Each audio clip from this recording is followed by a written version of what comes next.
The future King of England might not believe in God, and nobody is allowed to say it out loud. Until now.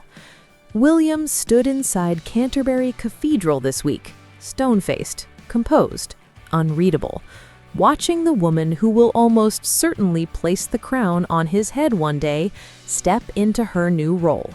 And the entire time, that one question nobody dares ask was echoing off every wall.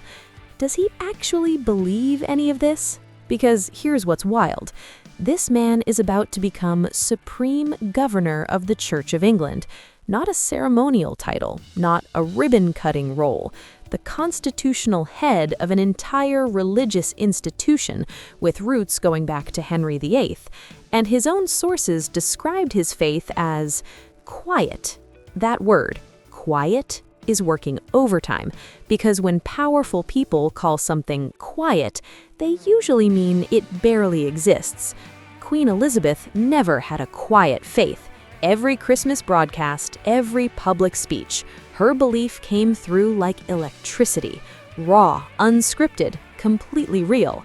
William, he described himself as someone who won't, and I quote, rush off to church every Sunday. Some people hear that and think private devotion. Others hear it and think, that's a man who hasn't been inside a church since the last photo opportunity. And honestly, the timing of this whole conversation feels suspicious. A carefully placed Times piece drops. William conveniently appears at the most historically significant church ceremony in over 1,400 years. The first female Archbishop of Canterbury in Anglican history, 1,400 years, and William is standing right there, front and center. Catherine beside him. Future king, future queen. The camera's eating every second of it. This wasn't accidental. Nothing with William is accidental. But here's where it gets spicy, because William's relationship with the church has its own dirty little subplot that almost nobody is talking about. Justin Welby, the Archbishop who resigned last year, during the worst of the Sussex chaos, Welby was seen as sympathetic to Harry and Meghan, quietly, carefully, but noticeably. And William, he clocked it immediately. Didn't explode, didn't leak to the press. He did something far more calculated. He went completely cold, pulled back, went silent, disappeared from Welby's orbit entirely. Some people call that unforgiving, but let's be honest, that's a man who keeps a list. A very detailed list. Journalists, clergy, public figures. William remembers exactly who stayed neutral during the Sussex years and who didn't, and he moves accordingly. Don't add him about quiet faith. That's quiet warfare. Then 2024 happened, and whatever was left of William's emotional armor got absolutely shattered. Catherine, cancer diagnosis. King Charles, cancer diagnosis. Weeks apart. At the same time. You don't survive that kind of year without something inside you fundamentally breaking open. Catherine came out the other side and said things that made people stop scrolling. There was a clarity in her words that felt earned through real suffering. Not PR crafted, not media trained. Raw. And William? He came out sharper. Harder, more locked in than ever, like a man who looked death in the face twice in 1 year and decided he was done playing around. You can feel it in how he moves now. Every appearance, every statement, every silence, calculated, deliberate, heavy with intention. Now, let's talk about the other side of this story, because the contrast this week is almost too perfect. While William was standing in Canterbury Cathedral, Meghan was making headlines for something significantly less historic. A wellness retreat in Australia, $3,000 Australian dollars per person, no private rooms, a venue still under renovation, and a guest list that reportedly hasn't sold out. Wait, read that again. Meghan Markle, former royal, Netflix deal, Spotify deal, as ever brand, can't sell out a wellness retreat? And here's the part that makes even less sense. She wasn't originally invited to this event. Sources say she worked her way in through back-channel networking. The organizer gets headlines, Meghan gets an entry point into the Australian market. But here's the kicker. A Yahoo Australia poll asked readers if they were excited about the visit. 747 responses. 5% said yes. 95% said no. Now, polls aren't perfect, but 95% is not a rounding error. That's a verdict.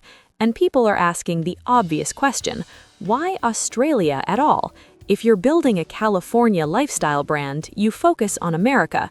If you're leaning into personal history, Canada makes more sense. She lived in Toronto for years. She has real roots there. But Australia?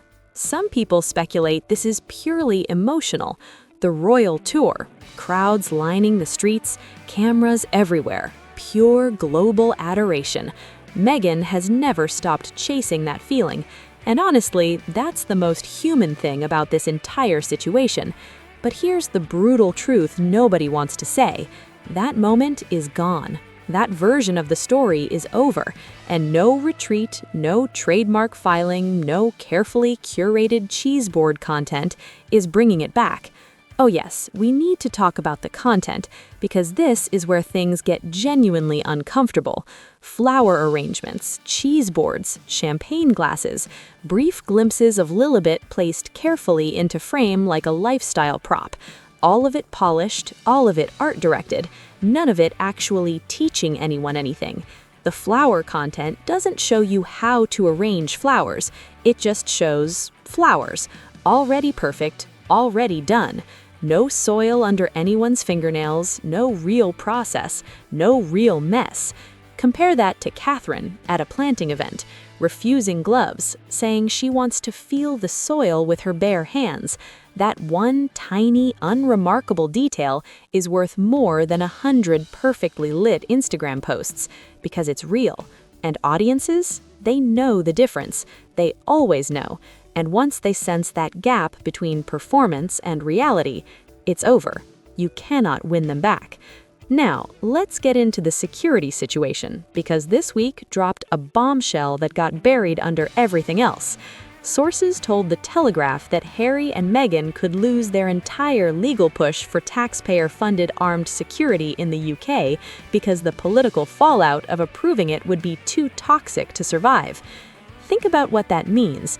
Years of legal battles, millions spent, public fights, court dates, and the answer might simply be, the optics are too bad, we can't do it.